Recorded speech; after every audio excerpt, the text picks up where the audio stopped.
of the website, huge fans of their book. So let us tell you a little bit about them. They are the creators of the internet's wittiest, longest standing celebrity fashion blog, Go Fug Yourself, which made Entertainment Weekly's Must List and The Guardian's list of 50 most powerful blogs.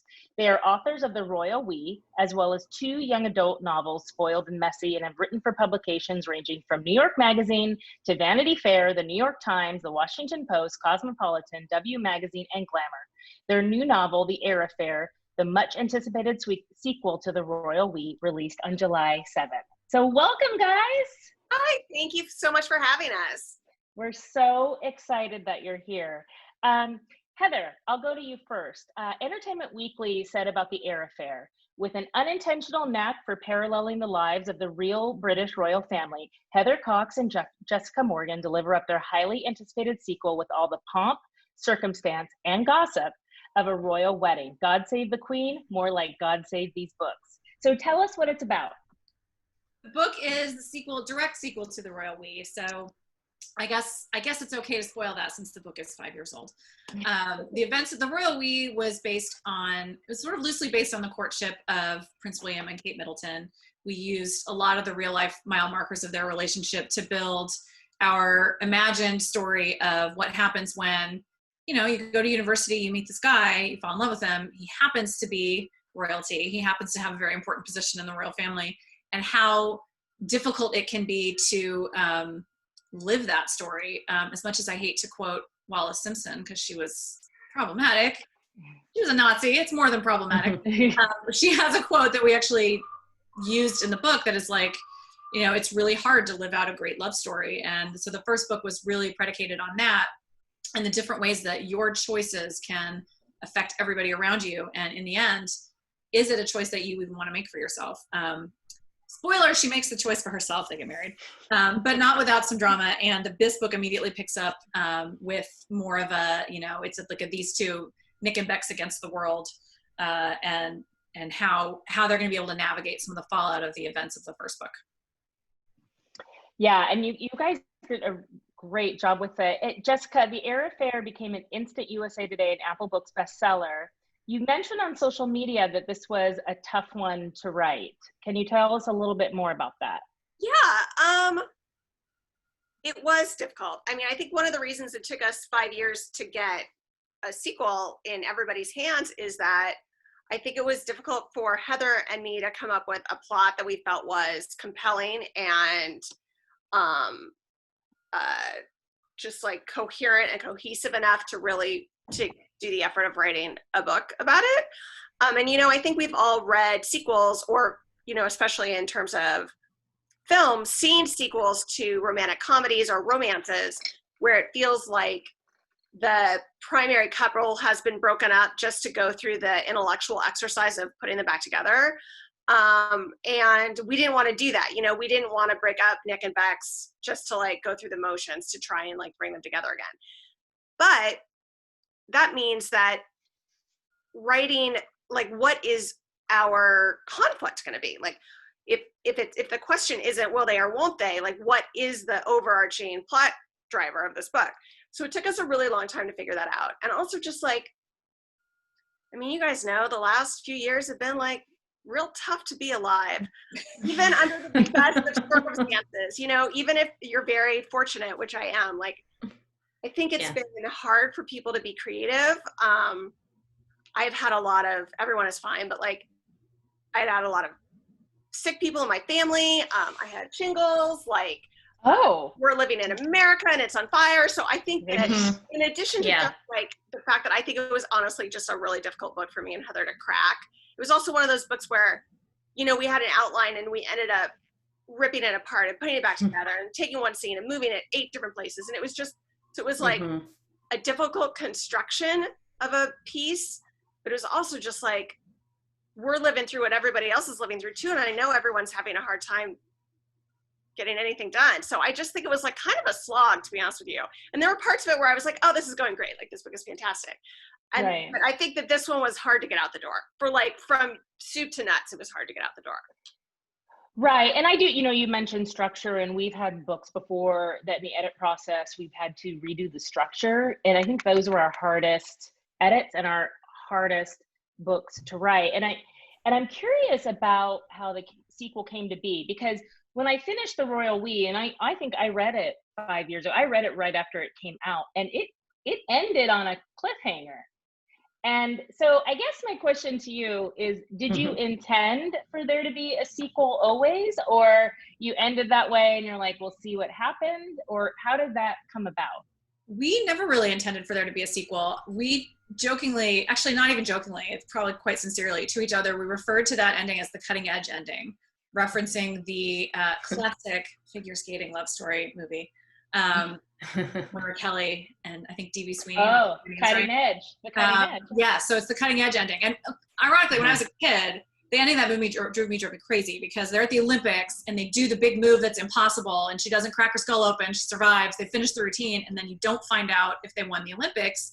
And when I was a kid, that made me really want to punch the screen, because I was like, but it is important to know. And then it's funny that how things come around, because when we were doing The Royal We were like, oh, actually, it doesn't necessarily matter, because what matters is we know the two of them ended up together. And we know that in this book, the way The Royal We left off, it was like, well, Nick and Bex have committed to each other. They've made the choice. Come what may, this love story is here to stay. They're intact. They're whole. They're partners. And that is the ending, and that is the important thing. So we never really thought of it as a cliffhanger until people started asking us. They were like, well, it's a cliffhanger. Like, what's happening with Clive? What's going on? And we were like, oh, I guess. I don't know why we just sort of felt like emotionally the story was over. And so it took us a second too to kind of change our thinking about that and be like, oh, okay, yeah, I guess there's more fallout that we could explore from this and how best to do it. But yeah, we hadn't thought about it until, I would say, in a real way, 2018 probably. Right. And I have to give you a lot of credit, because I think, whenever I've read books that were really popular that had sequels, but they weren't mapped out as sequels, like a trilogy or multi-book arc originally, they have fallen a little flat, and yours did not do that. And so I have to give you guys a ton of credit, because I think that is difficult to do, to write a sequel when you didn't originally intend. It might have been why it was difficult to pull it all together, right? Because you didn't have it mapped out. But I mean, that huge compliment to you guys, because that was probably, I thought, one of the best done sequels that I've read. Thanks. So Jessica, I want to talk a little bit about your covers. They're both spot on, and that's in fact how I discovered you guys. I was in a Barnes and Noble, and I was drawn in by the cover of The Royal We. Good to hear. Yeah. How much? Tell us a little bit about the cover process and how much input that you guys have in it. Sure. Well, I think it really varies by author and by publisher how much input they have in their cover. For the Royal We cover, which I don't have around here, I have Lisa here. has it. It's in my home somewhere. I've got it, girl. Here it is. Through over 100 different covers. So Heather and I didn't see all of them, but it was a brutal experience for the people at publishing to get this cover in the shape that it is in. We love it. I think it's beautiful. I think it worked out great. They ended up going to an artist. His name is Noma Bar. He's a fairly well-known artist. He does a lot of like magazine covers and stuff like that to get that the kissing image. So that was very difficult. It took them a very long time. We had multiple email chains about it. And I think Heather and I were really fortunate as far as that goes. I know a lot of authors don't really get a say in their cover. I mean, I think ultimately if we had said we hated that cover, they would have been like tough toenails, because we very, and also we've done 100 of these, ladies, so like get over yourselves. But I think that they were really open to feedback, and I do think that cover is astoundingly good. I didn't have anything to do with it, so I feel like I can say that. There were a lot of little discussions like, should we see the blue on his shirt? Like, color of his hair, should it stand out from the background? Like her tiara, what should be in the heart? Like all those little, and fonts. We got to decide on fonts. So just font. Really like seriously, the font discussion was like an itch scratcher for me. It was so satisfying. Yeah. To this book, it was a fairly simple process. I mean, from our end, I don't know that Elizabeth Turner Stokes, who is the artist who did this one, and actually that one as well. I think she whipped this one out pretty fast because we had, you know, a template to work from. So yeah, on this one, we did have a version where it's not Nick, it's the Queen. So it was Bex and the Queen, which was cute. Oh. We were a little bit like, we felt like people were going to be more likely to pick up a book that had a romantic couple on the front than not. So we went for that version. But it, like, I think they did a tremendously great job on it. They look good together. Yeah. I mean, they're one so far before the book draft was even done. We were laughing. We were like, wow, the cover, which was the hardest thing last time, was like set in stone and done, and we were still like, we're still writing page 100. No pressure, girls, but your cover is done and ready to go. Right? That would stress me out, actually. Yeah, they're perfect companions to each other. Heather, let's talk titles. Were these the original titles of both books, or was it a collaborative process with your publishing team? We got sort of lucky, and the titles were nailed very early on. And I have to give our agent Brittany Bloom credit because she came up with the Royal We, and she just sort of said it one day. She was like, "Oh, I was thinking this." The two of us were like, "How do you do that? How do you just like say it and it's right? Like it just was perfect." And we were like, "Yes, that's it." And so it was never anything else. And I can't remember when in the process she came up with it, but I almost want to say that it went out to auction as the Royal We as well. Yeah. I think it went out to auction that way. So it was from the very beginning. And then we got lucky with this one. The airfare just kind of came to us. It just like Heather did it. It was not me. It was Heather. And it's not usually my forte at all. But so it's funny because I remember envying Brittany, being like, she just sort of whipped the Royal We out of her mouth. And then this time, I don't know where it really came from, but we were thinking about all the different things in the book, and I was like, well, what if we did this? Does this make sense? Does this work? And everyone just kind of liked it. And I thought I was like, oh, they're gonna think it's too cutesy, it like rhymes. And people were like, no, in fact it actually, and like I wish I could have a better answer other than like it just sort of came to me and it's a little bit punny or rhymey or whatever, and that's my jam. I am sure that means that if we write a third one, the cover will be done, the book will be done, and we'll be working on the title for 12 months. So Yeah. Just set that up. I've set us up for a real headache there. I think it's just sometimes those things just come to you, and sometimes it's like pulling teeth, and then on another book it's just like it almost falls out of your mouth and you're like, oh, that's the title. It's so funny how that happens. Jessica, now this is a question we get all the time, so I'm really liking turning the tables. We're dying to know about your writing process. I figured that's what the question was. Yeah. I want to know what your answer is to this as well after I answer it. So we do not work together in the same room. And I know that you guys sometimes like go off on vacation together and work together because I see it on Instagram and I'm like, oh, you're in Hawaii and I'm in Pasadena. Like, you guys take the trash out and they're doing this wrong, Jessica. So we basically, here's how it works. We write like a very detailed outline. So we know exactly where we're going. And obviously that like shifts and changes, and we change, especially this book, we changed it a bunch, but like we like to start with one that's sort of like a roadmap. Then basically like one person will write a big old chunk, email it to the other person will edit through it and make changes and do whatever. And then she'll write her big old chunk and send it back to you. And then you work on that chunk. So we just basically just go through the whole book, like chunk by chunk by chunk by chunk by chunk. And, you know, throughout it, we kind of discuss stuff like, well, sometimes you'll be in the middle of a section, you'll be like, oh, like, according to the outline, yada, yada happens here, but this is crazy. I feel like it shouldn't happen yet. It happens later, or it happens earlier, or whatever. Like, hey, I had this great idea. Why don't we have a volcano explode or something like that? And so we'll talk it out in the process of writing it as well, but that's our essential way of doing it. Is that how you do it? Lisa, why don't you? Well, I have the same question as Lori from the chat has, so I'm going to ask you that first before I answer for us. How do you decide who does what chunk? And I'd like to add, how long is a chunk? Okay, so I don't know how we decide. I feel like we probably just I'll tell you that most of the ways we decide everything, it's a highly scientific process. We like to call flipping a coin. yeah. And so we'll be like, do you have an idea for how to start? We're like, no. Do you? No. All right, we'll flip a coin. Okay, you're starting. Or like, one of us might actually be like, I have an idea. I don't know if it makes sense, but I'll start with this and I'll write until I peter out, and then I'll ship it back to you or whatever. But usually it is a coin flip, which is an incredibly mature way for two over 40 ladies to decide something. But that is how it works. Because honestly, like, you know, sometimes you just need that kick in the butt. If you're like, well, I don't have an idea. Okay, but the coin flip says I'm starting. Right. I was tails, so I got to figure out something.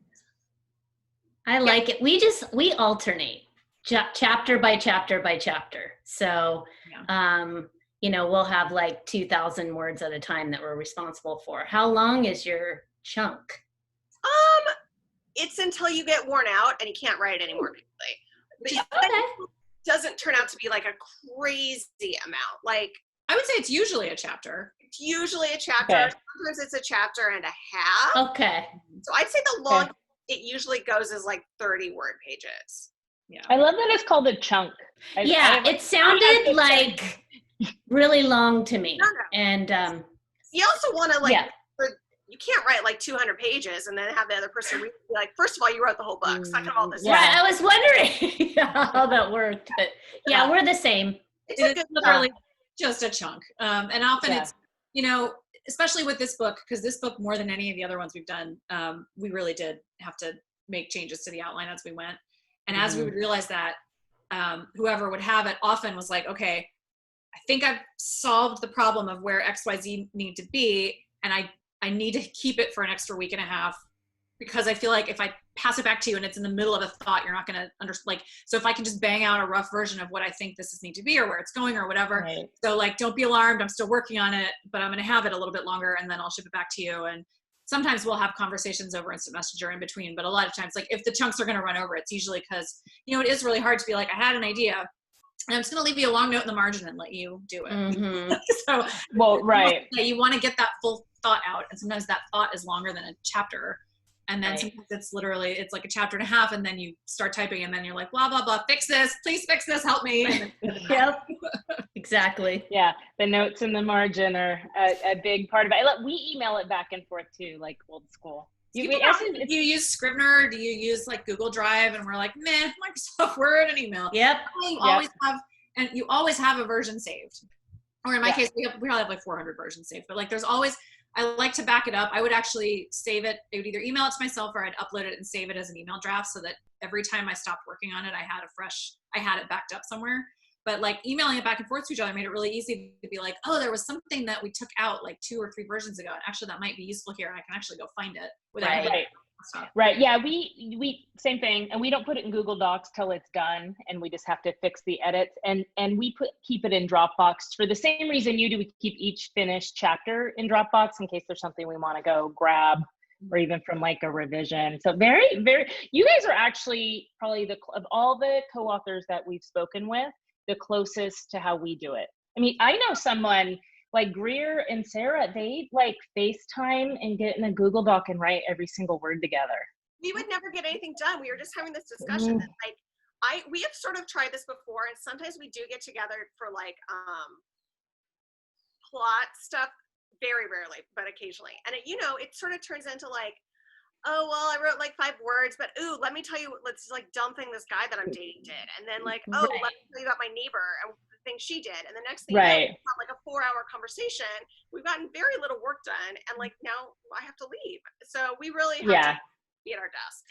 Yeah. No, I Really totally agree. feel you. Google Docs is really like the call is coming from inside the house. Like if you're on it, and then you can see suddenly someone's cursor. Yes. Yes. And then We- it's like moves around and it's like, where are you? What are you doing? Did you just leave this? Yes. Or are you reading Exactly. my shoulder? Like there's something really creepy about it to me, and I think we both feel that way, so we sort of don't. Yeah, exactly. It's Me why we too. don't like it. It's why we don't like it. And Copy only- edits or trim Yeah. something, and there's a paragraph where it's getting complicated, or like she had a note and I had a note, and we need to address them both, and like then sometimes one of us will write the suggestion, paste it in Google Docs, the other person can read it, and then, then we'll make sure that we've each seen the whole chunk. But yeah, otherwise it's like. No, I totally agree. I hate when I'm in Google Docs for edits and I see Lisa's her cursor's always like bright pink, and her little cursor will like come down to my pair, and I'm like, get out of here. Like, just let me fix this. On it. I know it's a mess. I know what I'm doing. I'm not done. Yeah. That's awesome. So this question is for Heather. You guys have written 2 YA novels as well, Mess and Spoiled. So this is kind of a multi-part question, so you guys can share it or whatever, but can you tell us how you 2 met and how you came to write together and made the ultimate jump, sorry, I can't talk today, to adult novels from YA? It's kind of a multi-layered question. I mean, we've been friends for a long time. We've been friends since before we worked together. We were both writing for Television Without Pity a long time ago, which if anybody on the site has never heard of them, basically, you know how every website right now recaps TV shows? Television Without Pity was one of the very first sites to do it. It was in 1999. It was known as Mighty Big TV, and then they changed their name. And they were doing like multi-page recaps of guilty pleasure TV shows. And it was a really cool like freelance writing opportunity for people who were kind of trying to find their voice. And Jessica and I both were lucky enough to get in early and write with them. And so we had a recappers forum where the people who worked for the site could sort of pop in and chat and discuss issues, or being like, I'm having this moderating problem, I don't know how to moderate this argument or whatever. And so I knew her from her writing. I knew her from the forum. She seemed cool. She was living in LA. I was living in Austin. And when I moved out to LA for work, I was like, well, I don't know anybody, but she seems cool. And I feel like it might be good to like reach out and get in touch, because then I can get some advice. Like, I don't know anything about LA. I don't know where I should live. I have nobody. And so that's how we met. It was when I moved out here. We got together at a bar. We both caught each other sort of watching sports over each other's shoulder, which is how we knew we were soulmates in that way as well. It wasn't like a rude thing. It was like, we're talking, but I also have to check in on what like UCLA is doing. And then she wore a really cute coat, and a friendship was born. We've been friends. So I moved out to LA in 2001. So we've been good friends ever since then. And when we started working on the blog, it was about 2004. We started doing freelance assignments outside of our work from the blog. Like most notably, we covered Fashion Week, and that was 2006. So basically our progression that was when we learned how to write together under the same name, under the same byline. So that's when you're combining your ideas with someone else's and making it flow, so that you don't feel like it's 2 people sort of fighting for dominance or anything. And yeah, so then an agent approached us and sort of felt like people in publishing had read the website, felt like maybe there was an appetite for us to give it a try to some fiction. I can let Jess pick up the narrative from there. Yeah, so we did a couple YA novels. YA in that time period was very hot. Like a lot of people were writing YA. I mean, I still read YA. I think it's great. I love YA. So we did 2 of those, and then we parted ways with that agent. And in the course of interviewing new agents, we were talking to Brittany, who is our current agent. And just like, when you're sort of like talking to new potential agents, a lot of it sort of feels like a first date where you're just chatting to see like if you vibe together. And we, I guess, were chatting about, I guess Kate Milton had done something that day. I don't even remember what. So we were kind of like chatting about that. And it came up that we were like, well, it looks very easy from the outside, but I'm sure on the inside, like marrying into the royal family is like incredibly difficult. Someone said, someone should write that book. And then we were like, oh my God, we should write that book. It's us. We're the ones who should. So it's one of those things where I feel like this never happens. Like I see other people write books. I think, oh my God, what a good idea. But I'm like never the one who's like, wait, I'm going to do this. So we obviously, she is now our agent. And we realized that book that we really wanted to write could not be a young adult book. Simply because, we wanted them to get married at the end. And, in YA books, they generally, or at least contemporary ones, do not end with a marriage. And we knew that it was going to have to be like a very long relationship, and that we wanted this book was about adults and adult things were going to happen. So we had to sort of move out of the YA genre for the purposes of this book. Yeah.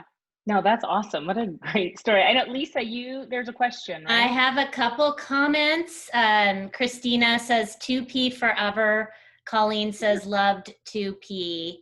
And then Colleen also says, I met some of my best friends from 2P. They live all over the country and some in Europe, and we have met up and traveled together and have been friends since. And Catherine says, I got through high school by reading 2P. I'm fairly certain you ladies and many other talented writers taught me how to write purely by imitation. Thank you. That is so lovely.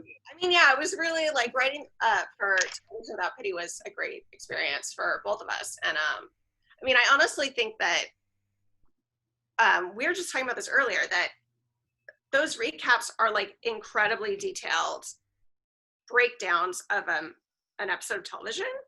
And once you have like engaged super critically with, you know, I don't know how many episodes of X-Files I did, say 30 episodes of the X-Files.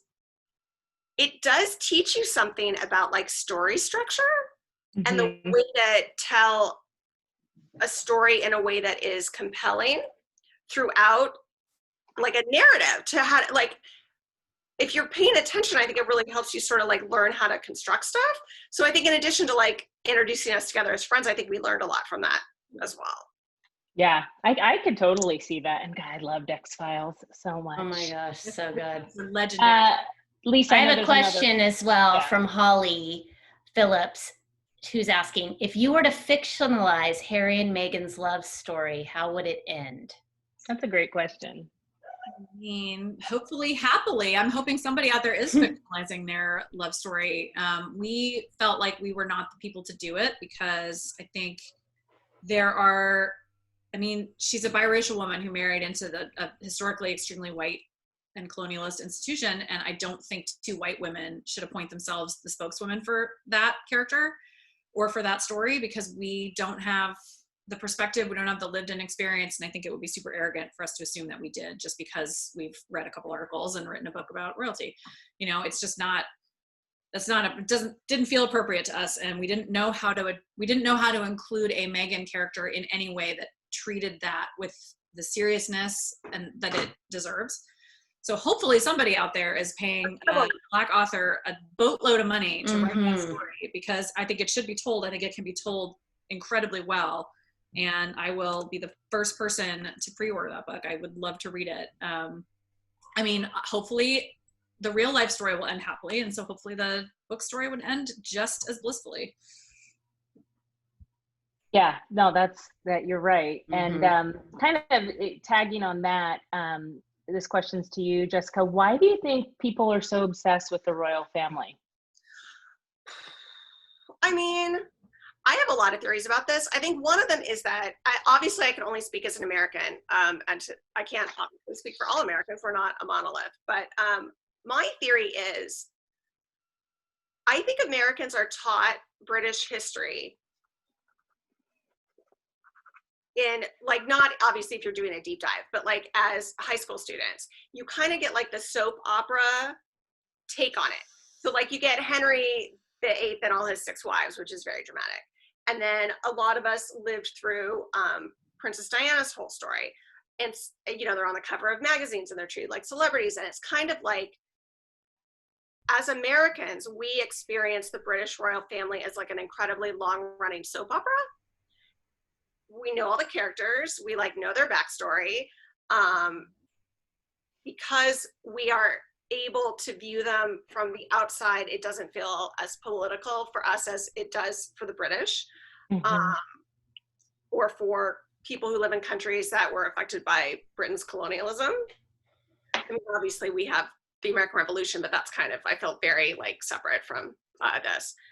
And I think that we as Americans do sort of view them as like an entertaining story we've been following since we were in elementary school. And so I think it's kind of baked into us, like an interest in it is sort of baked into us. And I mean, I think it's also like, you know, tiaras and like I'm sure there's like a tie-in with Disney princesses. Like it's a very complicated pop culture stew that I think has created for some people an interest in this. Yeah, that's a great answer. Okay, now I'm going to hit you with one of the ones that we get all the time because I just can't resist. It's just too good. Okay, this is for Heather. What advice would you give people not only wanting to co-author, but to go into business with a close friend? I think we've been really lucky. I think sometimes you can think you're choosing a good partner and you don't. It just things happen. But I got lucky because I have the best. We always have said that our friendship comes first. I love being Jessica's co-writer. I love being her business partner. I like being her friend better. And if I had to choose, I would choose that. She came to visit my children when they were in the NICU. They will grow up with her in their life forever. Like that is more important to me. So anything that comes up that we treat everything as, okay, well, we need to talk about this fairly, but like you're a person and you're a person who is important to me. And I'm not going to ask you to do something that makes you unhappy or uncomfortable. And she has given me the same grace. And so I just think always remembering that like, I love you. And that is more important to me than winning this argument. If there is something that comes up that is incredibly, that I just have to be like, no, I really can't do it. I'm so sorry. Like she knows I'm not going to play that card unless it's something that is really like vital to me. And so I think that's it. It's like you have to have a clear sense of the battles that for you are genuinely worth playing that card. And otherwise you just have to try to talk something out with the understanding that like your goal is the same.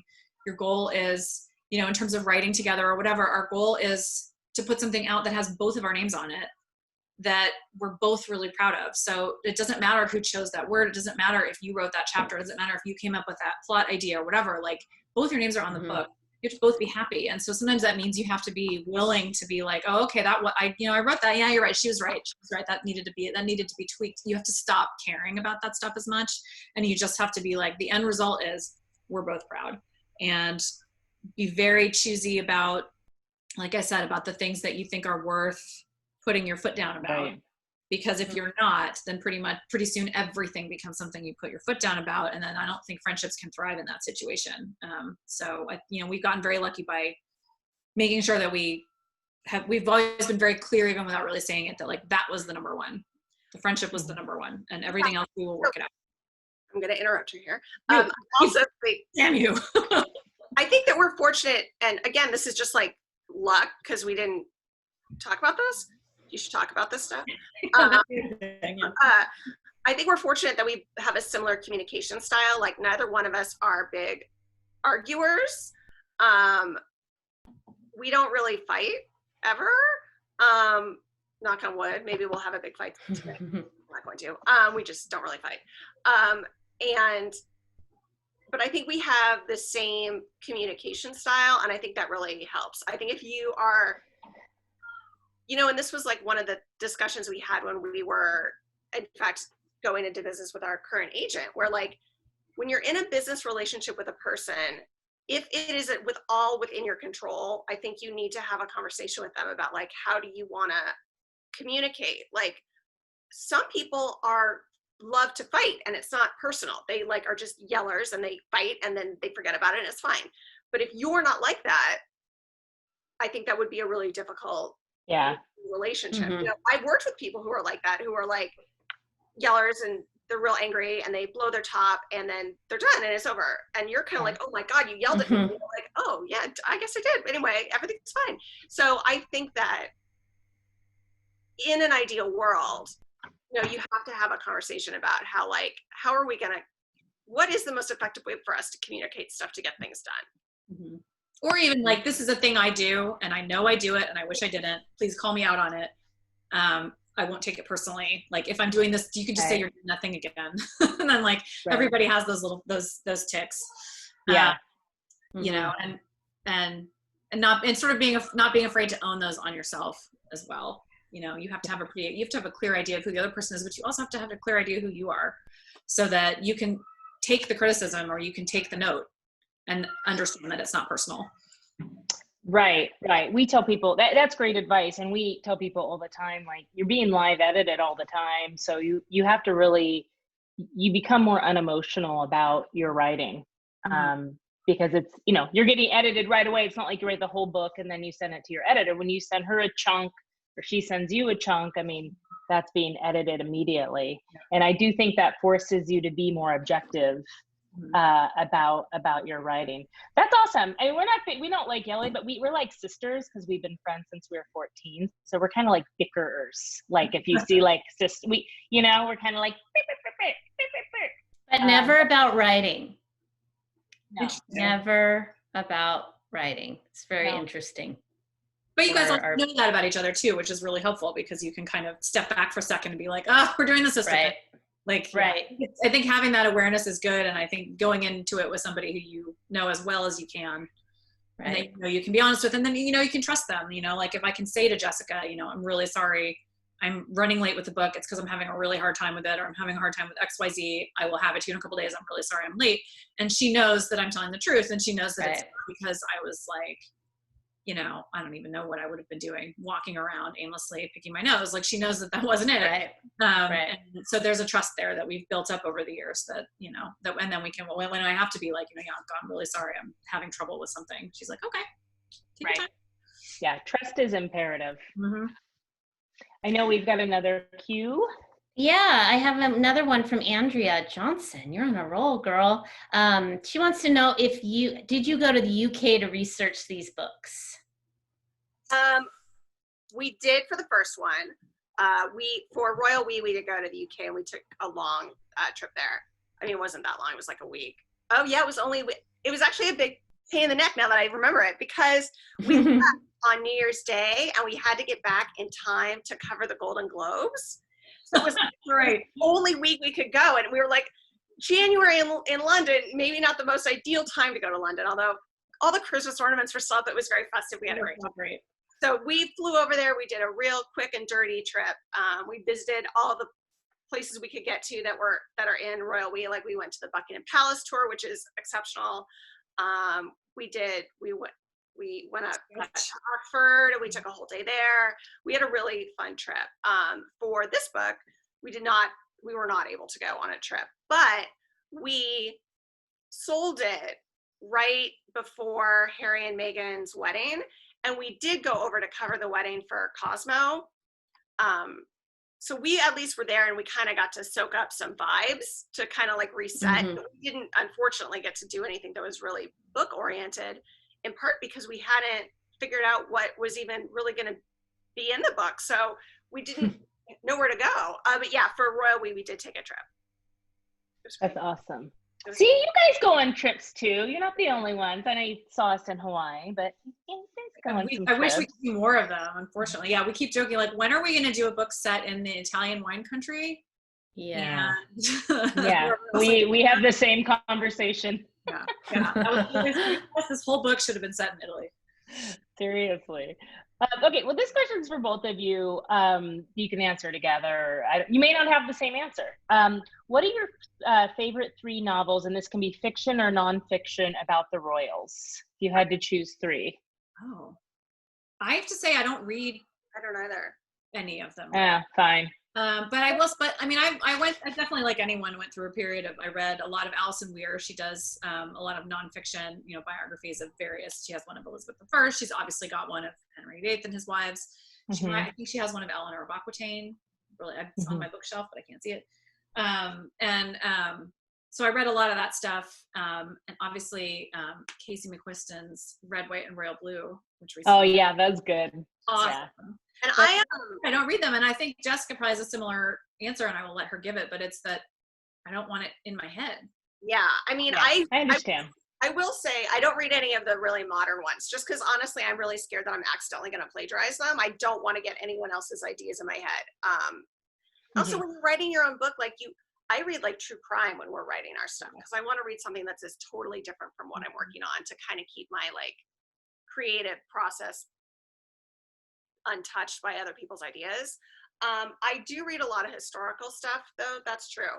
And obviously, I mean, I don't it does count, I guess, but the Wolf Hall, the Hilary Mantel books are amazing. I haven't read the most recent one yet. It's right here on my bookshelf. But those are obviously exceptionally amazing. So the ones that are really good, which Jessica introduced me to, are the Montmirail. Is it the Montmirail Journals? Is that what she calls that series? It's Michelle. Oh, yeah. Pfeiffer. And it's about, it's not really royal necessarily, but it's about like these three siblings who are the quote unquote, I believe, royal family of this fictional island. I think they have it located like up off the coast of Scotland. Mm-hmm. And it's written from the diary point of view of the youngest. And it's set during wartime, and it's a trilogy, and they end up having to go to London, and they have their embassy in London. Like it sounds crazy, but they're actually great grounded stories, and they really scratch the period itch if you're into the war. And I think there's a lot of real life historical figures that pop up in them occasionally in passing mentions. Like the Mitford sisters get mentioned, of course, and I think Kennedy gets mentioned and all that stuff. They're quite delightful. So they're not what you necessarily think of as like royal novels, because they're the princes and princesses or whatever, I can't remember where they are, of a fictional country, but they're delightful and I highly recommend them. Someone's asking who the author is of that series. I think you mentioned it, but can you mention it again, or do you know? Michelle Cooper, I think. Yes. And I believe the first one is called A Brief History of Montmirail, and it's Montmaray, I think. And there's, I think, a total of 3. There are 3 of them. The third one is amazing, actually. And it's like, I feel like when you read a series, I don't know about you guys, but when I get to like the final book in a series I love, you're always kind of like, please nail the ending. I like, this is so scary. Like, I hope you nail it. And the third one is so good. It's a great series. I actually think they get better the whole way through. For sure. That's awesome. Yeah. So I think I know the answer to this thing. I thought of another one. Can I? Wait, tell me. Yeah. Jasmine Guillory's Royal Holiday is fantastic. It's so good. It's like, it's the story of how it happened is amazing. Like, it's basically, a couple years ago, there was a rumor that Doria, Meghan's mother, was going to Christmas at Sandringham, and it didn't work out. But like, someone on Twitter was like, I think it was this woman, Margaret Wilson, was like, someone should write a book about this. And Jasmine was like, I'll do it. And she did. All of her books are fantastic. She's a great author, but this one is a delight. I did read that one. That's great. Beautiful. Yeah. I love her. She's great. Have you guys read American Royals? It's a YA book, but I know you said it reimagines America with a royal family. It came out last year, and I think it's a series. That's the first book, and she wrote I think another series, 1,000 Floors. Anyway, it's really cute. So Alden, you're asking, you didn't catch the name of the Royal Holiday? Someone's asking in the I mean, type it into the chat. I can do that. Which one? Yeah. Royal Holiday by. I'm just gonna type right into your chat. Just don't mind me. Yes. Yeah, I love it. Type away, girl. Yeah. Yeah. All right. So, I'm gonna peck away at my computer. I love it. I heard you're pecking too. It was some good pecking. It's on an Amazon deal today. $1.99. Thank you, Karen. She's asking about the series that you were discussing. Someone, you just put it in there. Nailed it. Stuck the landing on the chat. Thank you. Boom. He was working, which almost never happens. Everything's boom. Well, we're wrapping up on time, but I'm dying to know what's next for you guys. Great. Me too. We don't have anything up yet. We'll certainly write another book at some point. We don't have it. We're not working on anything right now. I mean, Heather and I always kind of joke, and I can't really say this because I've never had children, but that it's kind of like having a baby, where it's a lengthy process and parts of it are painful. And then when you're done, you're like, oh, I have this thing that I really love. Oh, I guess I'll do it again. But like, you gotta like get to the point where you're not immediately. Yeah. Your body needs to recover for just a sec. We were laughing because like we wrote the Royal We both had to confess to each other during copy edits that like we had bought compression socks because we were sitting so much and our feet were so swollen. And for this one, I just felt like I almost ordered like full-on compression stockings that come up to like your arm. I was like, my whole body was like, not this again. What are you doing? Well, right. So my circulation needs a minute. Which is a champagne problem, I know, because whatever, we got to write a book and it's a privilege and a joy. But yeah, while our circulation is recovering, we're gonna figure out what the next one's gonna be. Yeah, I hear you though, and it's hard. And I think even the launching of a book, I mean, you start your pre-publication like 6 months before. I mean, it's kind of a marathon. I mean, you know, you guys coming out your last couple of weeks, you're probably exhausted, you know, doing all these things, super fun, but it's tiring too. I mean, I will say, we really miss getting to go out and meet people in person. It's kind of a bummer not to do that. On the other hand, I am in my home constantly, so like it's a little less exhausting than traveling. Right. You know, it's all. We're really excited. Hopefully, when the paperback comes out, God willing, we will all be able to go see each other in person. Right. No, I'm hopeful that we end up in a world where we get to do a little bit of both. Because like I want to travel, I want to meet people, I want to see, but invariably there's places you can't get to, or places you can't afford to get to, or whatever. And I think the Zoom chats have been so nice, Right? Because you can feel like you can connect with people who might not otherwise be able to attend a chat. And I don't know, I just feel really, there's nothing good about a pandemic, but the ways that people have sort of rallied to figure this stuff out have been cool, and to make us feel connected. And so, you know, we're so grateful that people even came this far to see us. Right. No, I agree with you. I do think that this format will stay. Because you only, when we go on book tour, we only hit big cities, and I'm sure you guys are only hitting bigger cities too. And so this is a way for everyone to access these events. I think that it's great because, you know, sometimes people, even if they are in a city that we're visiting, you know, maybe you have small children and you want to put them to bed and you don't want to get a babysitter, but you'd like to attend, or perhaps it's like not you don't feel physically comfortable attending a books event, or it's hard for you to get there, you don't drive, or like there's all kinds of reasons why it's difficult for a person maybe to attend an event in person. And I think opening it up to everybody from a virtual standpoint is amazing. And I absolutely think we're going to keep this once we're able to get out again in person as well. But once we write a book about 2 bloggers / authors who win a very large lottery jackpot, that will then happen in real life, and then we're going to go on a big road trip. We're just going to hit all your cities. Just get ready. Oh, yeah. We're going to buy a really luxury Airstream, and we're just going to do it. Oh my God. We've got a few comments about this. Lori was saying she wasn't able to catch the Royal We tour, but this is her second Airfare online chat. Thank you, Lori. M is saying, I'm on the East Coast and I'm so happy to be able to participate in these West Coast chats. Colleen says mine too to Lori. She's been on 2 now.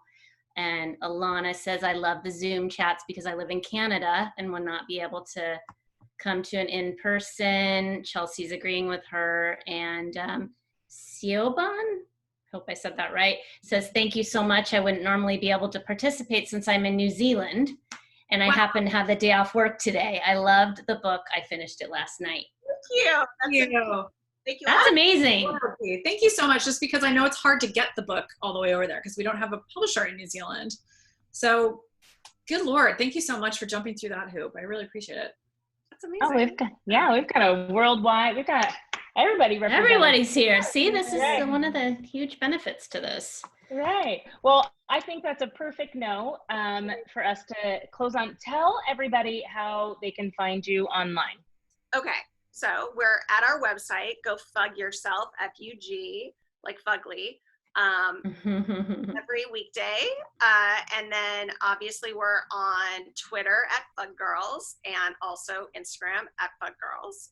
And we would love to hear from anybody. Come on by the website, hang out, talk about dumb pants or great pants. We're doing a lot of archival stuff right now because there's no events. So we've been thinking about, like, we did the Pretty in Pink premiere.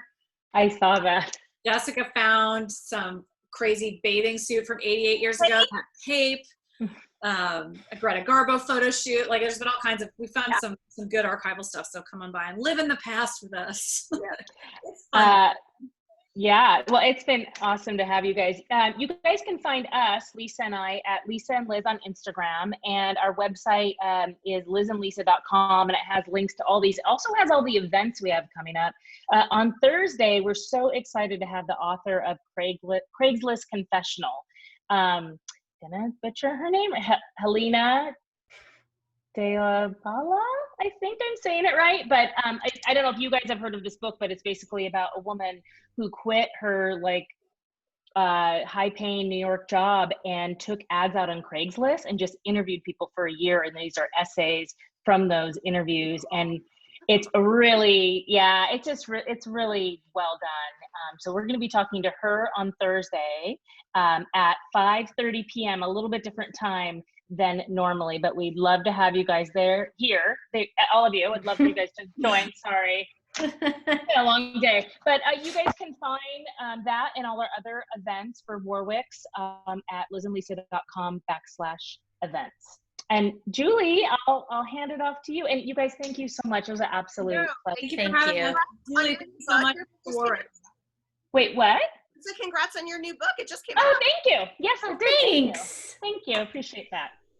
Well, thank you guys, and thank you, Jessica and Heather, for being here. We really appreciate it. And to the point of events being this way, absolutely, I think there's absolutely going to be a virtual world. But the key to that is people buying books. So I'm the bookseller here, so everybody's, it's really hard to launch a book during a time like this. So we really, and bookstores need book sales. Is any way you get a book, I always say get a book, but support where you're seeing these events, support that store as much as you can with purchasing the author's books. Again, warwicks.com to order the books. You can join our email list as well to find out other events that we're having. We do hope that Jessica and Heather will make it to San Diego when the paperback is, and we're all out of our own houses and going out into the world. So thank you, everybody. All right, guys, we'll see you next time. Thank you.